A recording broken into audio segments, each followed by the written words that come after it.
What's up, guys? Welcome back to RPEG Electronics. So today I'm going to try to explain the differences between the tracking methodologies that modern light gun uses and explain why Gun4IR is my favorite, obviously. All right. So very simply put, any gun, regardless of whichever one you get today, will have a lens, okay, and a camera inside, which allows it to view something. All right. It has to have some kind of tracking point to know where it is in space. All right, so we're going to use this piece of paper to illustrate our monitor or screen. All right, so let's start with first generation, 2-point tracking. All right, this will apply to aim track, and some other light guns on the market, right? So normally a 2-point tracking, just like the Wii bar, has 2 points of LED light on top of the screen, which the gun will see. Okay, the gun logically should only see infrared light. It should not see any other light, otherwise you get a bunch of interference. That's bad. Okay, so I am going to use this ring, all right, this is my gel tape ring, to illustrate the viewport of the camera, okay? Because the gun, like your eyeball, it doesn't have infinite view, okay? It cannot see, 360 degrees all around you. It has a limited, angle of view, all right? So think about it this way. Here's the camera, all right? Here's the camera, and the viewport is like this, okay? All right. So when you have a screen, all right, of a smaller size, let's say this is a 8.5 by 11 inch screen, chances are there will always be one LED in view when using a 2-point system, all right? That's the viewport, all right? And only until, even if we reach the edge of the screen, we still see the LED, right? So it knows where it is. It's using this as a reference point, saying, how far am I from point A and B? Maybe I'm 3 inches down. That means that's where my mouse should be. Maybe I'm 5 inches to the left. That's where it should be. The problem becomes when you go out of view. So let's say you go all the way out to here. Uh-oh, now I have no view. Then you lose tracking and your mouse starts bouncing all over the place, all right? The other problem becomes when you go too low of view, okay? Because then you have no reference point. Then you could have the smartest computer in the world inside here and it still won't know where it is because, there's nothing to reference. Right up to here is where it's good. Now, of course, this is very close up. That's why a lot of 2-point guns don't work well close up. If you step very far back, you get more zoomed out view. All right, I'm trying to see if I can accomplish less focus here, but no, that's it. That's most my camera can go. So if you are further back, you get more view. All right, it's like a movie theater.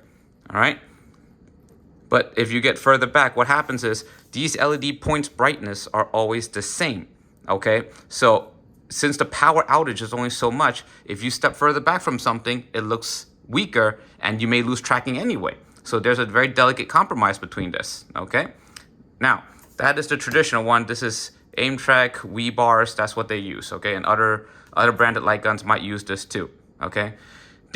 But you can't put the LED points in the middle of the screen. If they were in the middle, you could probably get better tracking all around, but obviously that would just block your screen. Putting it on the bottom only helps on the bottom, but when you go to the top, you can't do it. That's why on aim tracks, when you're on a big screen like a Megacade or a 50-inch screen, and you try to calibrate, it says click here, and then when you try to click here, you don't really get, a lot of times it doesn't click. Why? Because it can't see anything. That's why the calibration always fails on a big screen, because there's only so far you can get from those 2 dots, and the eyeball of the gun is only so big, okay? So let's explain Gun4IR and how that works. See, I prepared 2 pieces of paper. Okay, now in terms of Gun4IR, we're gonna put an IR light in the middle of each side now, which is why it's called Gun4IR, the number 4, get it? JB was very creative about that. Okay, so now we have 4 points creating a diamond, all right? And you can see this very obviously when you go into the test screen or the calibration screen, and you'll see the diamond. So what happens is, no matter where you rotate, you always see at least 1 point of reference, okay? And if you're stepping back, you can see 2 points of reference or more, at least. You got something to move on. Even if you go to the extreme edge of the screen, you are still referencing at least 1 point.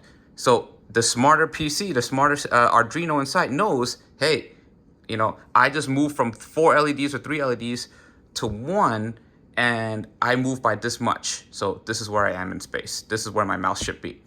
And same thing, you see, no matter where I go, I'm trying to at least capture 1 or 2 LEDs. And that is how Gun4IR works. It's simply looking at the lights and saying, hey, where am I relative to the lights? All right. And just in the interest of full, technology, if you're wondering how arcade guns work, like the ones that you go to play in an actual arcade, they are simply put a much higher end, smarter sensor. Okay. And these, they do 2 bars actually. If you actually look closely at the screen of like a modern arcade game like House of the Dead Scarlet Dawn or Time Crisis 5, you'll notice that there are LED sensor bars on top and on bottom. Usually there's nothing on the sides, as long as I've seen, but it's 2 bars like this, like little chunks of LEDs. And these LEDs dynamically turn on and off based on where the gun camera is. So this one is really high end, really, complex and require a lot more power. That's why the arcade guns, the sensors in there are very expensive. They're like $300-400 for just the sensor, just so that it can work with this. Plus these LED, the camera, the sensors are also themselves infrared and quite expensive because they do dynamically turn on and off based on where the gun is. Plus, you have to have the PC inside doing the processing. That's why you're paying like $1,000 for an arcade gun. But just in the interest of showing you guys, how the arcade high-end version works. That's what it is. Of course, this would be great if we could have it at home, but it's one is patented technology. 2, it's not exactly viable to set up like 2 rows like this, at least for now. We'll see what the future holds. But I just wanted to give you guys a simple explanation of the difference between Gun4IR and other IR-based technologies.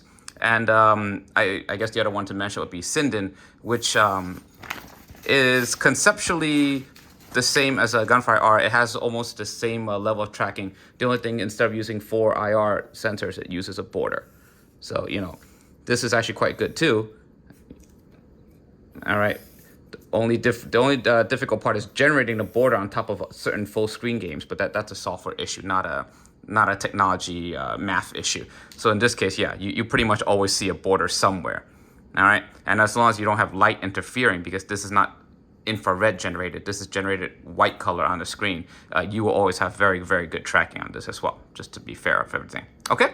All right. If you guys have any questions, feel free to ask me below. But yeah, that's the best I could explain it using low-tech tools because I don't know how to edit videos. All right. See you on the next one.